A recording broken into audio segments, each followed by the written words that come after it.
আসসালামু আলাইকুম। যারা দীর্ঘদিন যাবত আমার নিউজগুলো শুনছেন অথবা ইরানের এই নিউজগুলো শুনছেন, আজকের এই ভিডিওটা আপনারা সর্বোচ্চ শেয়ার করবেন। তবে নাইম ইলি টু, আপনারা যে পেজগুলো থেকে নিউজ দেখেন, আমার পেজটা হচ্ছে নাইম কুরিয়া নাইম ইলি। তবে নাইম ইলি টু নামক একটা পেজ যেটা আছে, এই ভিডিওগুলোতে একটা করে রিপোর্ট মেরে দিবেন, আর বাতি যারা 48 ঘন্টার মধ্যে ফেসবুক থেকে সরাই দিচ্ছে ইনশাল্লাহ। তো যাই হোক, বাংলাদেশের মানুষের কাছে ইরান একটা সহযোগিতা চেয়েছে, করবেন তো? যদি করেন আগে ভিডিওটা শেয়ার করেন। যারা মনে করেন যে ইরানের ফতেহ দরকার, জয় দরকার, আর এই প্রথম বাংলাদেশের কাছে ইরান কিছু চাইলো, তো কি চাইলো? না না ভাই, আপনার পকেট থেকে টাকা খরচ হবে না, ভিডিওটা শেয়ার করেন। তারপরে বলছি যেন আপনার মাধ্যমে আরো 10 জন এই কাজটা করে। তা আমি সব সময় ইরানের জন্য আপনাদের কাছে ব্যক্তিগতভাবে দোয়া চাই। দাওয়ার কাজ ইরান করতেছে, দোয়াটা আমরা এখান থেকে পাঠাইতে চাই আরশে আজিমে, সেইখান থেকে রাব্বুল আলামিন যেন এটাকে কবুল করে নেন।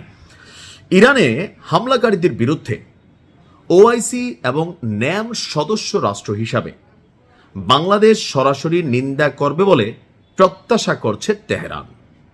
অর্থাৎ ইরানে আগ্রাসী হামলাকারীদের বিরুদ্ধে, মানে আমেরিকা এবং ইসরায়েল, তো এটা কিন্তু রাষ্ট্রের দায়িত্ব। আমরা মনে করি ক্ষমতাসীন বিএনপি সরকার তারা রাষ্ট্রীয়ভাবে এই কাজটা করবে। অলরেডি বাংলাদেশের পক্ষ থেকে এই অভিযানের বিরুদ্ধে, এই হামলার বিরুদ্ধে নিন্দা জ্ঞাপন করা হয়েছে। তো নিন্দা জ্ঞাপন তো সবসময় কাজে দিবে না। ওআইসি এবং ন্যাম সদস্য রাষ্ট্র হিসাবে বাংলাদেশ সরাসরি নিন্দা করবে বলে প্রত্যাশা তেহরানের।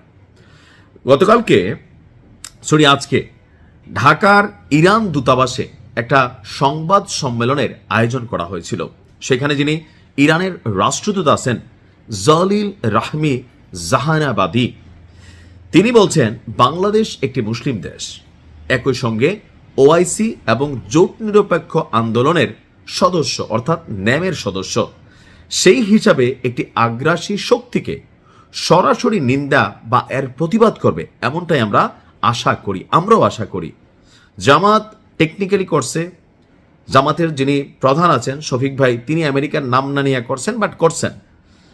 তো বিএনপির পক্ষ থেকেও হামলার বিরুদ্ধে নিন্দা জানানো হয়েছে, কিন্তু ধরেন মার্কিন যুক্তরাষ্ট্রকে সরাসরি কোনো বার্তা দেওয়া, ইসরায়েলকে বার্তা দেওয়া, যদিও বাংলাদেশের সাথে ইসরায়েলের কূটনৈতিক সম্পর্ক নাই, তারপরেও ইরানের প্রত্যাশা যে আমরা এই ধরনের ভূমিকা নিব। আমরাও চাই বাংলাদেশের পক্ষ থেকে এটা নেওয়া হোক। তবে সেই ক্ষেত্রে সরকার যারা থাকেন, যে বিদেশিদের কাছে তো আমরা তো ধন্যা দিয়ে চলা লাগে, বাস্তবতা হচ্ছে এগুলোর কারণে কেউ কোনো ভূমিকা নিলে, আপনি দেখেন স্পেনের মতন রাষ্ট্র যখন তাদের ভূমি বা ঘাঁটি আকাশ ব্যবহার করতে দিল না, আমেরিকা তার বিরুদ্ধে শুল্ক যুদ্ধ, এমনকি তারা দেখে নেওয়ার হুঁশিয়ারি দিয়ে দিছে।